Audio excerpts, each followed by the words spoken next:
It's coffee with Melānie. I'm not having coffee right now, but I'm having a haircut with Gail Dominey, and here we are at Seaside Salon. And so tell me a little bit about yourself. Well, I'm from Hubbards, born and bred, and I have been hairdressing for 44 years, so I'm really old. And I was a senior national educator and colorist for the East Coast for Paul Mitchell for almost 10 years. And my husband and I started Cove FM, the community radio station. And I just like being back here working in the community and helping out the community. Yes, it's so nice. Well, we've met before, Yes. but now that I know you're closer, now I'm going to be here. That's great. That's the whole thing, is more clients. 858-4247 or 858 hair. Yes. Yes. And then you're at 914 Highway 329 in Fox Point. I am close to Fox Point Beach, almost right across the street from it. Oh, perfect. Well, you guys know I'm always getting a buzz cut. I was actually thinking that I want to shave it all and start new. Oh, were you Do you there? think it's going to be too cold for my head now that it's getting You colder? mean to buzz it all over? Yeah. And you don't want to like leave like just even a little Maybe bit like here? a tiny bit, but Like just a little bit here in the front? maybe, yeah. I think that would be good because I'm going in with the longest one. So Okay. it's not going to be super duper short, and that way it'll give your hair, you'll get rid of the ends, it'll give your hair a break for when you want to come and get it done again before you go away in December. Okay, let's do it. Okay. I'm not afraid. You know that, I right? know. I'm going to get you to bend your head down. So I'm just going to talk a little bit about myself while I'm doing your hair. How's that? Yes, and my mic is picking up everything, so it's great. Oh, that's really good. No, I do all aspects of hair design. I do barbering as well, tapering.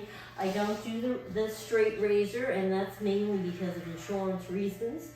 But I was taught how to use it, and I've worked in Halifax for years and years and years. And then when my kids started going to high school over in Chester, I just thought I don't like going one direction when they're going another. So I thought I'm going to open a salon and serve the community, and that's what I'm doing. So you've been self-employed for a long time. For a very long time. I used to own a salon in Halifax in the Brewery Market. Oh, wow. Yeah, downtown. It was called Here It Is. Here it is. Yes. I don't know. Hubbards is just a fantastic place to live, work, play, you know.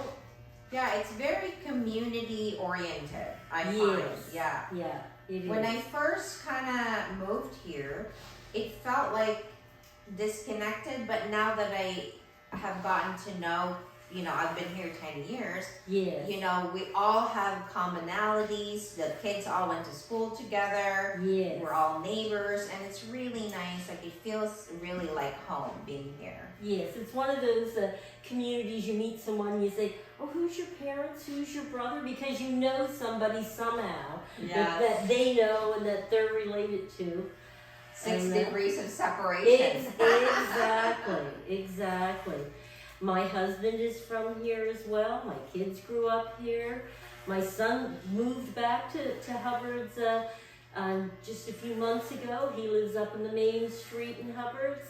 And like I used to be on the business association, and I always used to say, yep, I'm doing it for selfish reasons. Because I when my kids decide where they want to settle down, I want Hubbards to be a viable option. And the way Hubbards is growing, I think it is. Yes. So, All ages appear. I even go to homes, and my last 2 clients that I did before you got here, wow. I went to their home because they're shut-ins. They can't get out due to medical reasons, and so I go and do their hair for them at home, and they're not, elderly or anything. They just can't do that. So Okay, so you also travel. yeah, I mean, will, within the area. yeah, Oh, that's within the perfect. area, I will travel to their home and do So you their can hair. come to our home and like do like the whole family. Yeah, Oh, that's I great. do that as well. So tell me about what are the changes? Like you've been here, you're born and raised here. Tell me like the difference or the changes that's gone on. I mean, you must have amazing pictures how it was a long time ago. I'd love to see it. I do have amazing pictures because my grandparents lived just down from the library, and so I have pictures of us sitting out there, me as a child watching the parade go by in Hubbards and different things like that. And it's funny because a lot of people that are outside of Hubbards, like I'm just saying Queensland, Fox Point, years and years ago, there used to be quite a distinction. Like Hubbards, you were a little better than the rest if you were from actually Hubbards, there was a little bit of a distinction. However, because my mother was from right in Hubbards, I kind of got, grandfathered in because I grew up in what's called Sin Settlement, which is, like 2 minutes from Hubbards and that. But I don't feel that way anymore because I find that Hubbards is more of a melting pot now, and it's got people from everywhere, and we just, I find it's very opening and accepting, and there's so much going on here all the time. Even in the winter, there's things going on here. I find that Hubbards is growing. Now we do have quite a few new developments coming up in the next year or two, and it'll be interesting to see how that changes the infrastructure of everything around here. I don't mind change as long as it's been well prepared for. Sometimes that isn't always the case.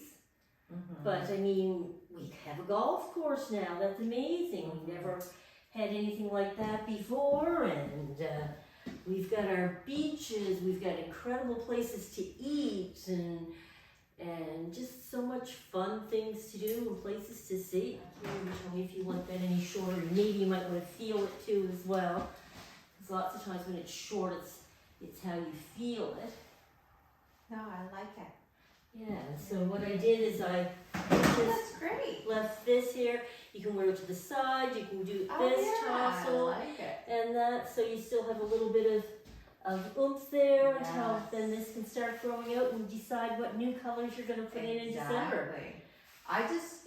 I wonder, this will just grow out, right? I always like it kind of shorter. I can do it shorter right I around wonder, here. what do you think? It Yeah, just because you gets like to give it a so- little bit of a taper. Yeah, Yes. because it gets so itchy when it starts to grow. Exactly. And I just, right now, I can't handle it, so. So I do colors and foils, and I do all the funky colors. I do barbering, I do updos and braids, and Oh, you do updos as well for Yeah. weddings? yep. Oh, people always ask me all the time for updos. When I took my I didn't know course, anybody from this. when I took my course a million years ago, we had to learn everything. Like we even learned esthetician work back then. And we learned barbering, we learned everything. And then when you go for your exam, you decide what you want to write your exam on and that type of thing. So I wasn't interested in esthetician work at all, but I did all of the hairdressing and barbering and all of that stuff and the updos. And so when I used to work for Paul Mitchell and we'd be at conventions, I'd either be doing the colors or the updos. That's exciting. And how does that feel now on the sides? That feels in a Yeah, little. it feels a lot better. Okay. Yes. That's great.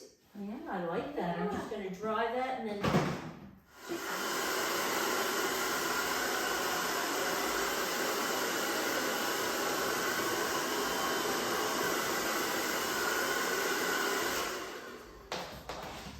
Now, do you mind if I put a little bit of wax in your hair? No, go for it. This is great. I had a nice wash and now I'm getting styling done. I know. That's the one thing I miss about not being in a salon is having someone else to wash my hair, because it's just so relaxing to get your hair washed and the massage. And, Yes, I do love the massage.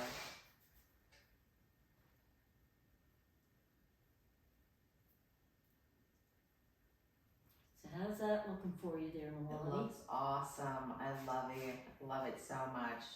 Well, Thank that you is so great. Please come down and see me. Thank you so much for your time, Gail. No problem. I love being part of this community.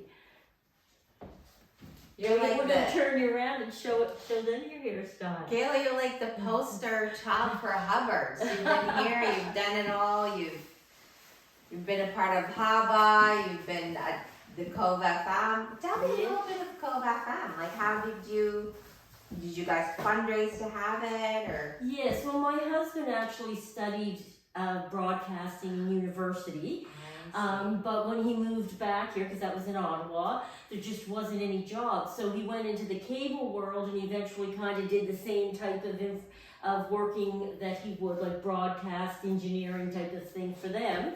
But his dream was always to have a community radio station in Hubbards. He had never been on board of directors before, whereas I've been on every board of director around, on every board, because when my kids were growing up, I'd be on the hockey and the soccer and this and that, and the business association. So I said, I'll help you with that, because I didn't know anything about radio. Mm-hmm. But I used to do a lot of public speaking, and I love that. And I can tell. Yes, Yeah. so I really enjoyed that, and the two of us started out, and we had a board of 6 of us. We're a registered not-for-profit. We've got over 40 volunteers. Not a single person gets paid there, and we have the same expenses that Q104 would have, except for salaries. Right. You know, so it's a lot of money, like particularly starting out, you know. And we fundraised it all. We didn't get government money. Wow. We didn't. All from the community. From within our community. And like, don't get me wrong, like AHT helped out Yes. and different things like that, little bits here and there. But it's not like someone gave us a big grant for, $5,000 or $100,000. We did all the fundraising. We had to start from scratch, all the equipment and everything. Yes, and so that they're still equipment is using. crazy. Yes. Oh wow. And see, this is like, people don't understand, like a lot of this equipment that would have cost, say, $50,000. My husband bought it broken for $4,000 and then spent 25 hours repairing it so that we could afford it. You know, so most of our equipment in the beginning was stuff that was bought broken and he brought back to life. And then we started making connections in the commercial radio world and in the transmitter world. And then so when they decide, some radio stations, when they're going to do an upgrade, they like to help community ones, so they'll come to us and say, would you like our old board or something like this? So it's, you network and make connections, and you get out there and do what you can. And advertising, we do advertising, and that is what people pay for the advertising, but we're probably about the cheapest radio advertising around you'll get, but the majority of our people have had some sort of radio experience as well, so. That's fantastic. Our whole goal is for it to be run as much like a professional commercial station as possible, but by volunteers. That's amazing. Keep our community informed about what's going on. I love it. It's so great. And now here it is. How many years later? 13 or 14 years now we've been going with Cove FM. Wow. We started out as special events. It was just a special events one because you really can't just hop in and get a license from the CRTC. You have to start out. So I think it was 3 years we did special events in the summer. 2 of the years we had a spot in the mall, and then 1 of the years we had a trailer in AHT's parking lot, and we were broadcasting from the trailer. And but over that time we just worked and worked and worked, and my husband's one of those people that he was reading all these other applications and he'd see why they were denied, and so he spent many hours doing that. And we had another community radio station that was competing with us to get the same number and everything, and we were approved with no conditions, and that rarely ever happens in the CRTC world. There's usually something that they question about, or they want to know, or this or that. But he had all his T's crossed and I's dotted, and it went great for us. And just lots and lots and lots of fundraising. Like we have our kitchen party in May, and that's our major fundraiser of the year. Okay. And we raise usually around 10 to 15,000 there, and it's mainly to pay for upgrades, and of course, we have an awful lot of expenses. People don't realize we have to have our own line for the internet to get from our transmitter site to our station site, and the equipment and all that. But so are you still on the board of Cove FM? I'm not on the board, but I am the program director, and I do a radio show on Friday afternoons, Red Hot Fridays. Red Hot Fridays. Yes, so I play fast, upbeat tunes for you to dance your way into the weekend and keep on dancing.